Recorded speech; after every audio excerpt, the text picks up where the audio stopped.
Hi everybody and welcome back to Lost Genre Reddit Stories. This post is from the subreddit Am I the A-hole and it's by user AITA John. Am I the a-hole for not wanting my fiancé to go to dinner with her boss? I'm basically at the point of breaking off my relationship with my fiancé because I'm so frustrated by this whole thing. I guess my question is among my last salvos to see if I'm being an a-hole and unreasonable, or if the problem is on her end. I've been with my fiancé for several years now. She recently graduated and got an amazing HR job with a pretty high profile, we get your DUI charges dropped type of law firm. The guy who started the firm is known as being an ambulance chaser, a shyster and scammer because, very frankly, he's trying to portray that in his commercials. I've met him a couple of times in person and he is a little better, but I still kind of felt like I needed a shower. Anyway, 3 weeks ago, my fiancé came home and announced that the lawyer dude, or her boss, was taking the whole staff out to celebrate because it was the firm's biggest year ever. This is the timeline as far as I can remember. 3 weeks ago, she told me to keep today open because significant others are invited too. Cool, I can do that. 3 days later, she corrects herself and says she was mistaken. It was just a work party and she tells me it's cool if I make other plans that night. No problem. Then, a week ago, she let it slip that it's not really a party for the whole office, just for the people that the boss thinks were part of the success. I'm starting to get a little what the effy here. A day later, miraculously, all the people going to dinner with the boss are under the age of 30 and female. At that point, alarm bells really started going off hard in my head. And 2 days ago, the list was down to 2 people, my fiancé and another new attorney. So, if I'm hearing this correctly, the 2 people mainly responsible for this 20-year-old company's biggest year ever are both recent college grads, both female and both around 25? And all my fiancé says is, "Aren't you proud of me?" Then today, the big day boss texts her at 11 a.m. and says, "Hey, since this is supposed to be a celebration, don't drive. I'll send a car service for you." My fiancé still doesn't smell anything fishy, so I ask her, just for my own edification, to see what he says if she tells him, "That's a great offer, but my fiancé knows the restaurant and he can drive me." And to my not surprise, the boss replies back in seconds, "Sorry if I had to change restaurants at the last minute. I'll send the car." My fiancé looks at me apparently without the screeching submarine klaxon and clique lights that are going off in my head and says, "See, it's all cool. I'll just take the car service." I'm freaking the F out. I told her that she can't go. She called me a controlling a-hole. I told her that this whole thing had been shady as F, and I relayed the timeline I just posted above using my texts and emails from her as evidence. She said that my hoarding evidence like this is an example of how I'm a controlling a-hole, and she wants to go to the dinner now more than ever. I told her I might be an a-hole, but I'm not stupid. She told me over and over again, "He's married. He can't do anything that would affect his marriage. So you're being the stupid one." That leads me to believe that even she understands the larger implications that are at play here. She locked herself in our bedroom and hadn't come out for at least an hour. I don't know what to do. I can't beat the door down or yell at her, and I think this is one of those situations where if the shoe was on the other foot, she'd be freaking the F out, and I'd see her reaction and just call it off. Am I the a-hole? Well, OP, in my opinion, in this case, I think you're both being kind of an a-hole, so everybody sucks. Now, I don't think you're the a-hole for being worried regarding what's going to happen. I mean, it's pretty clear that the boss wants to try to get her into bed or at least do something shady like that. So on that point, I don't think you're the a-hole. However, I do think you became the a-hole when you told her that she outright couldn't go. You don't have the authority to do that. Now, on the other hand, the reason why I believe she's an a-hole is that she's just dismissing all of your concerns considering you're presenting some pretty clear evidence that at least something shady's about to happen. Now, personally, I don't think your girlfriend is in any danger considering this guy is a lawyer, so he knows the law. He knows what could happen to him if he gets too carried away or if he gets physical, which I believe could only happen if she consents to anything. So yeah, OP, in summary, even though I believe that your concerns are extremely well-founded, you guys are both sucking right now. And what do you guys think? What is your judgment regarding the situation and how things played out? Let me know in the comment section, and now let's move on to the community comments to see what they said. Cream It the Frog says, not the a-hole for being weirded out and concerned for your fiance's safety. Guy sounds like a sleazeball. However, you're the a-hole for saying she can't go. That's controlling behavior and she's a grown woman. You don't have the right to tell her what she can and cannot do. Don't blame you for being nervous, but there was a much better way to approach this. Simalien Ant Farm says, not the a-hole. Your fiance seems like she's just now realizing that the great job she thought she was doing was just her boss getting her in a position where he could F her. This is a really crappy feeling. She thought she was doing amazing at her job, and now she has to deal with the fact that not only was it a lie, but that it took her by surprise. And part of her brain is whispering that you don't think she could possibly be smart or talented enough for any of this to happen. Be gentle with her. It's a pretty soul-sucking experience to find out someone you thought genuinely valued you were only around to use you. Daily Rickman says, everybody sucks here. Seems like it would have been more productive to ask her not to go instead of telling her she can't. She sounds pretty naive, or is playing at it. But you also do seem kind of controlling in the sense that you don't trust that even if he had ulterior motives, that she might not fall for them or might respect her relationship enough to walk away from those advances. Just one person's perspective though. Additional information from OP's comments. She's 25, I'm 24. It's her first relationship ever. I've had a couple of others, but not as intense, and it's not that I don't trust her. She has just shown over and over that she can be incredibly naive and has almost no street smarts, case in point. Also, I think if she were disloyal, she wouldn't have told me about any of it. She had plenty of opportunities to just go after the time she told me significant others weren't invited. One thing that bugs me is her calling me a controlling a-hole because she did the same to me. I had a friend that's a girl from middle school up until last year. She was a great friend. I never so much as kissed or held her hand. But my fiance was insanely jealous of her because she couldn't imagine that guys and girls could ever be as close as friends as we were without there being a romantic component. So she didn't want me to hang out with my friend anymore. I don't remember the exact words she used, but they were way more direct than, I don't want you seeing her, the friend, anymore. And I ended a 12-year friendship with her because it made her uncomfortable. I didn't sulk, I didn't stomp around, I didn't slam doors, and I didn't accuse her of being controlling. I listened to her concerns and acted on them, and in my opinion, as of yesterday, in stark contrast to how she reacted when I say the words, "You can't go." OP's edit. It's 5:30 here and the car service picked her up at 5:15. I guess it's up to fate now if I'm a controlling a-hole or if she didn't see whatever is coming. Edit 2. She just got home and only said, I don't wanna effing talk about it. And she's back talking to who I assume is her sister. I'm defying my every desire to eavesdrop, so I don't know what happened. It's only 8:45, so I don't think anything super crazy happened. I'm just glad she's home. If it's appropriate, I'll update again when I know more. Edit 3. This really doesn't pertain to Am I the a-hole anymore, but rather just people asking for an update. Here's what I know so far. She gets to dinner and it's just her co-worker and her boss in a private dining room at a hotel.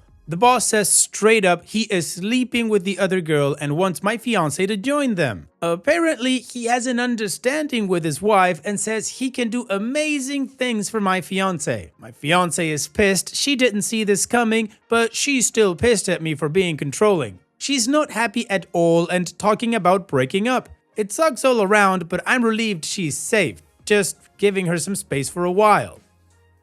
Now, she contemplates breaking up because that's her nuclear bomb in arguments. She uses it whenever it seems like things aren't going to go her way, so her use of it this time doesn't surprise me. But usually, she says it, lets it simmer for maybe 10 minutes, and apologizes. This time, she's been locked in our room since last night and hasn't so much as come out even to get water, let alone talk to me. So I have no idea what's going on. I guess her personal and professional pride are hurt, and that's a big part of it, but she is not speaking to me, so I don't really know what she's thinking. I don't want to break up with her, but the thought seriously crossed my mind in the lead up to yesterday because the truth was so glaringly obvious, and her steadfast denial of it made me question a lot of things. Okay, well, the community was judging OP between everybody sucks and not the a-hole. And even though OP wasn't in the right to tell her that she can't go, he was absolutely right about what was going to happen. Now, apart from all of that, I personally think this relationship shouldn't be anymore because I wouldn't be with somebody who keeps using the phrase, let's break up or I'm breaking up with you whenever they don't get their way in an argument. And like OP said, this is her go-to tool whenever she's not winning an argument. So yeah, the fact that OP is just kind of dismissing this and treating it as, oh yeah, that's just the way she is, I don't think that's healthy either. So I would have said, okay, sure, we're done, after she said we're breaking up when she got home. I don't care about the rest. I'm sorry she put herself in that situation, but no, you don't get to emotionally manipulate the relationship like that. Anyways, we've got 2 updates from OP, so let's move on with the first one to see what happened next. So, judgment was essentially everybody sucks here, which I can accept because I should never have used the wording or phrase, you can't go to dinner with them, even though the situation was drowning in more red flags than a Comintern May Day parade. Fair enough. She didn't speak to me all day Monday, and the last words I heard from her were Sunday night after she got home and she slammed the door to our bedroom saying, "You're still a controlling a-hole and we're breaking up."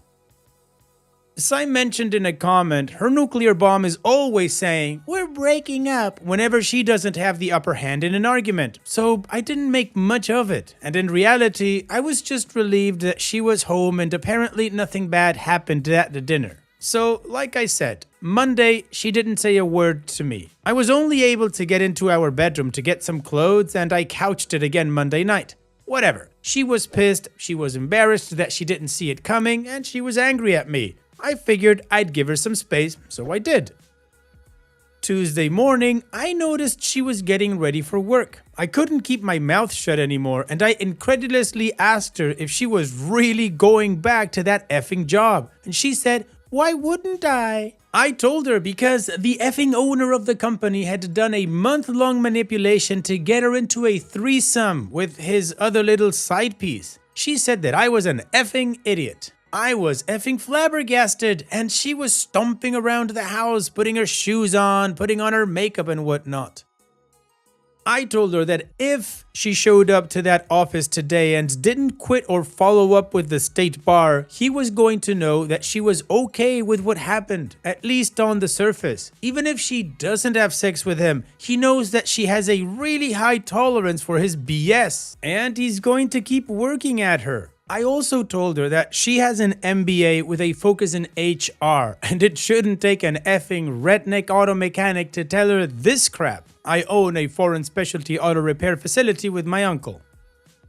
Now, just to be clear, I never once demanded that she quit. I said it was incredulous that she was going back to her job, considering her boss openly said that he wanted to F her. She is supposed to be the HR professional that people can come talk to when something like this happens. By tacitly going along with it and not even calling him out, her professional integrity is forever compromised. As long as she stays at that law firm, she can't be trusted. She can't confront him. She can't be the ethical voice of reason against someone we know is a sleazebag. He forever has dirt on her. Anyway, her last words to me were, "Yes, effing a-hole, I am the professional and you aren't." And she slammed the door. So, Tuesday, I had no idea what I was going to do. I knew in my heart I needed to end the relationship. Her situation with her boss notwithstanding, rather her method of fighting, name-calling, and silent treatment are just not acceptable. but I still wasn't sure. Anyway, she got home that day and was clearly rattled by something. She was still silent, but a sad silent, not an angry silent, if that makes sense. She absolutely would not tell me what was wrong, but she didn't lock herself in the room this time. She just sat almost catatonic on the couch watching a sitcom she doesn't even like. My assumption? She effed him, her, or both. She gave in to him. I have no proof of this, but after all the BS, after the quick change in behavior, it's the only thing I can think happened. In my head and heart, we are broken up. It's hard to stress how public a figure this guy is. He's like the local version of the "need cash now" jingle. Everyone in town knows his face, everyone knows his reputation, and he's a lawyer. I am 100% positive he's too smart to assault someone. So if my assumption is they had sex, my assumption is it was consensual. However, other people have made some very valid arguments as to other possibilities. I'm not saying I'm right or they are, but after 48 hours of little sleep, the context and situation at hand, it's where my brain landed. It's now just a matter of separating our crap, figuring out what to do about the lease on our apartment, canceling the small amount of wedding planning we have done, and, oh yeah, telling her. She may be feeling the same way and be done with me too, which honestly may make this easier for everyone. My heart goes out to her because I do care about her, and if she did have sex with her boss under his BS pretense, I imagine she would feel like crap. But I tried to warn her. I saw it coming a mile away. No, I didn't use the correct words in trying to warn her, and I take no pleasure in being right, but I did try. Thanks everyone. Still, everybody sucks here. Alright, well, so far it sounds like the relationship is over, OP is done with this thing and he's moving forward. So let's move on to the final update to see how this story ends. For some people, I'm a victim. For some people, I'm a victimizer. I asked for people's opinions, so I will try very hard to keep both in mind going forward. A sincere thank you for your input, good or bad. So after she came home today, she said she wanted to take a shower. She was still very pissy and told me not to ask her any questions until she got out of the shower and said she wanted to talk then. She usually gets home at 6 p.m. on the dot, so I knew something was up when she showed up at 3:30 p.m. I said I was fine, but I was literally on pins and needles until she came back out to our computer room where I was working. So at about 4:15, she comes out with a towel wrapped around her hair and just one around her waist. In my head, I figure if she were really breaking up with me, she wouldn't let me see her breasts. It wasn't a sexual gesture by any stretch, but it also showed that she wasn't covering up around me. I took that as a good sign because I wasn't sure about breaking up with her, and at least we had options.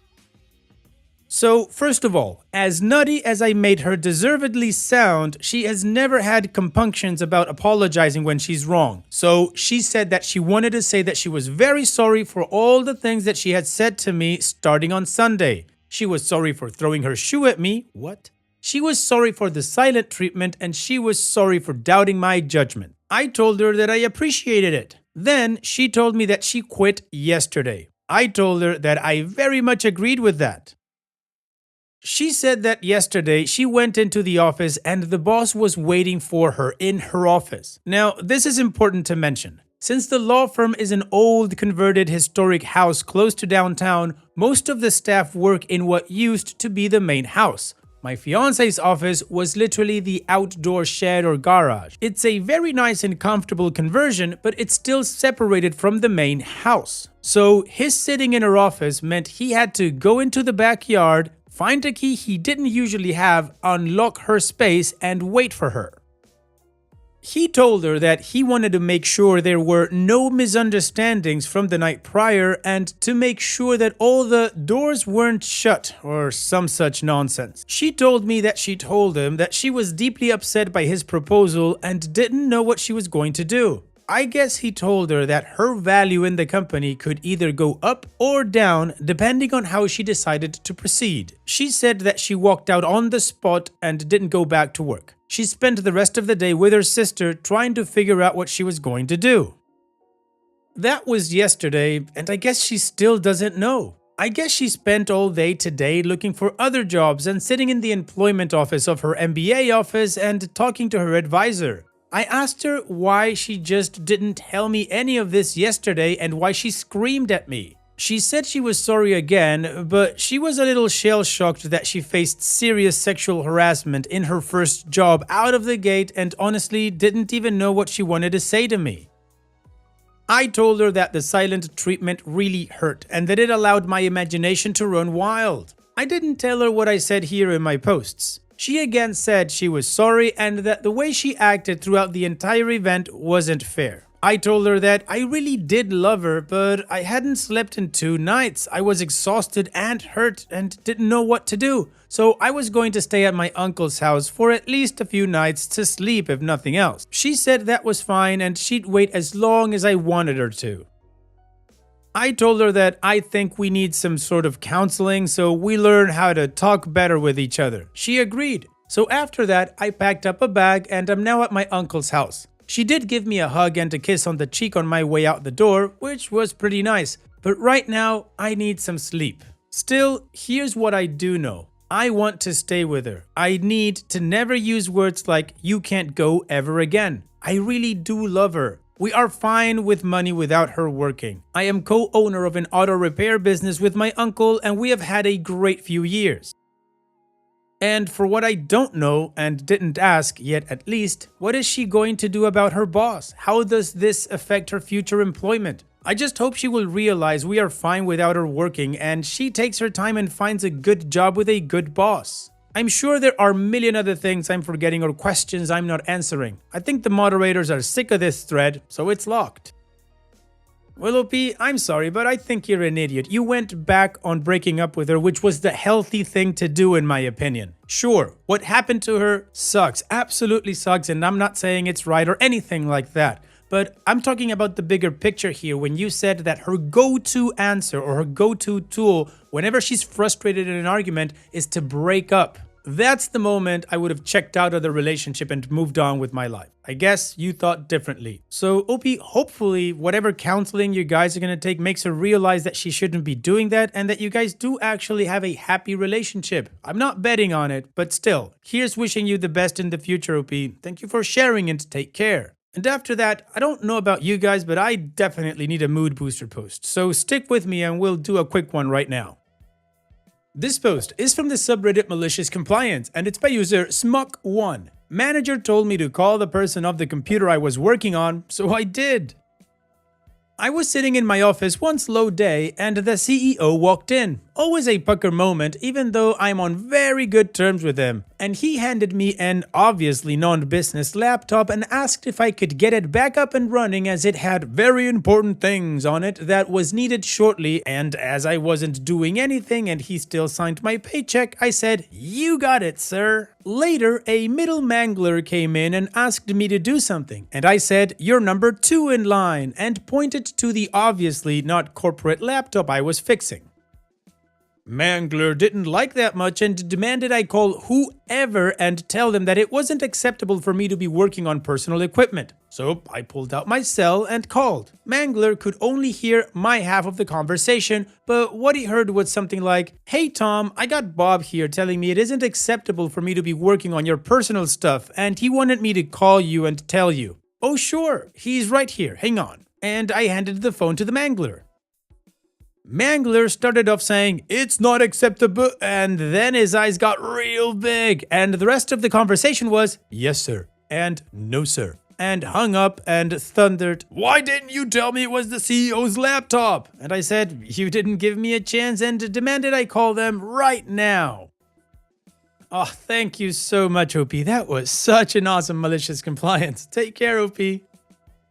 And that's it for today's video. Thank you so much for taking the time to watch it. Now, if you've gotten to this point in the video, I assume that you like these stories that I'm reading out. So here are a couple more that you might enjoy. And if you don't have any time to watch another story right now, save it for later. And also, don't forget to hit that subscribe button.